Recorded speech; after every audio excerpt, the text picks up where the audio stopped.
Queria trazer uma coluna da Mônica Bergamo que ela publicou agora há pouco, que é sobre Gilmar Mendes e Fux.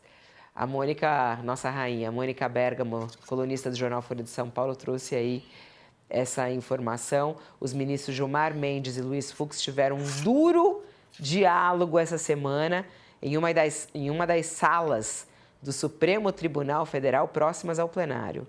Em um dos intervalos da sessão de quarta-feira, Gilmar questionou Fux, de forma irônica, por ele ter suspendido um recurso em que Sérgio Moro tenta reverter a decisão que o tornou réu pelo crime de calúnia contra o próprio juiz Gilmar. O placar da primeira turma já estava em 4-0 contra Moro, mas Fux pediu vista para analisar melhor. De acordo com relatos da conversa feitos à coluna, Gilmar disse a Fux, abre aspas, vê se consegue fazer um tratamento de terapia para se livrar da Lava Jato, fecha aspas. Em seguida, ele afirmou que o colega deveria enterrar o assunto do Salvador, referindo-se a um ex-funcionário do gabinete de Fux, que foi citado na delação. De acordo ainda com os relatos, Fux reagiu, respondeu que tinha pedido vista do caso de Moro para examiná-lo melhor e que também estava contrariado com Mendes, que falaria mal dele em diversos lugares e ocasiões. Gilmar afirmou que isso era verdade, mas que falava mal de Fux publicamente e não pelas costas, por considerá-lo uma figura lamentável. E deu como exemplo o julgamento de Jair Bolsonaro, dizendo que Fux impôs aos colegas, um voto de 12 horas que não fazia o menor sentido, finalizando por condenar o mordomo, o que teria deixado todo mundo chateado. Fux, segundo relatos, defendeu seu voto e afirmou que era o que tinha que fazer diante do que ele entendia ser um massacre sofrido pelos réus. E aí, o que você achou de tudo isso, professor?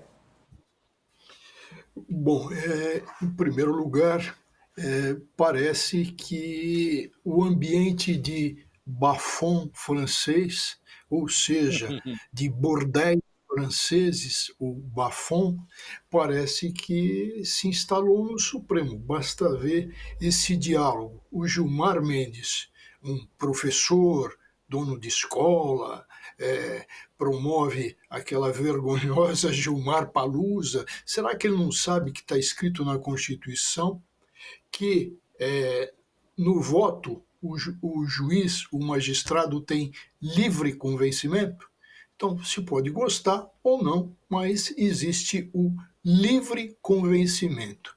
O Gilmar, então, parece que esqueceu isso. Agora, Fabiola, depois desse bafom, desse clima de bafom, de putaria mesmo, tá?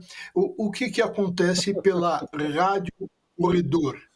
A Rádio Corredor já começa a dizer que o Fux pediu vista porque, atenção, crime de calúnia com relação a Gilmar Mendes é um crime impossível. Percebeu o clima, Fabiola? Eu parei na putaria ali.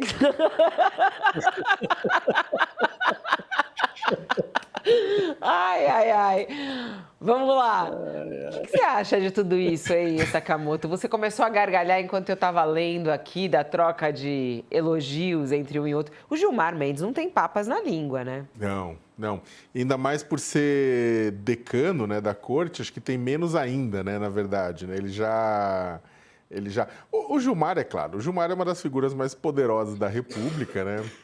Basta lembrar o diálogo entre o Bolsonaro e o Eduardo Bolsonaro. Falou, não, Gilmar não, por favor. No Gilmar não... Não, que o Gilmar não, no Gilmar não, por favor, Gilmar não. Né? Então, é claro, né? E como o Walter bem lembrou, né? O Gilmar Palusa, ele é menos causa, ele não é uma causa, mas ele é um efeito, né? A presença de tanta gente lá em Lisboa, fora do país, né? Para discutir o país, né?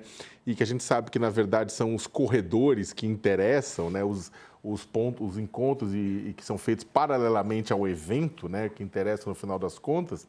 Muito lobby corre naqueles corredores.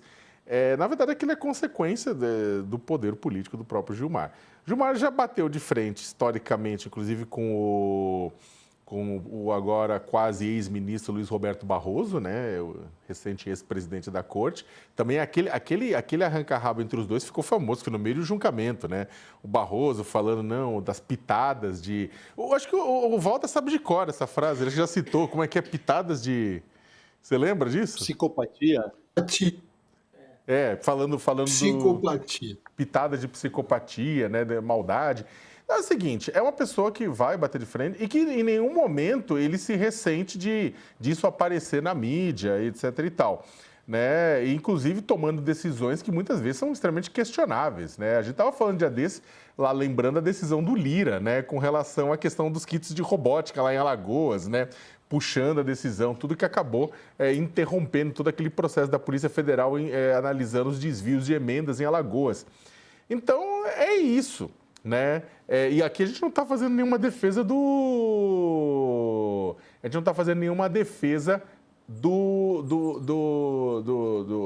Fux, não, né? Com relação a isso. Eu não estou nem tentando interpretar as razões do Fux. A gente já criticou bastante o Fux por conta daquele voto, né? E a gente pode criticar. Ele tem, como o Walter falou, ele tem o direito de votar do jeito que ele quiser. E a gente tem o direito de criticar o voto dele até o chão, assim como a gente fez, né?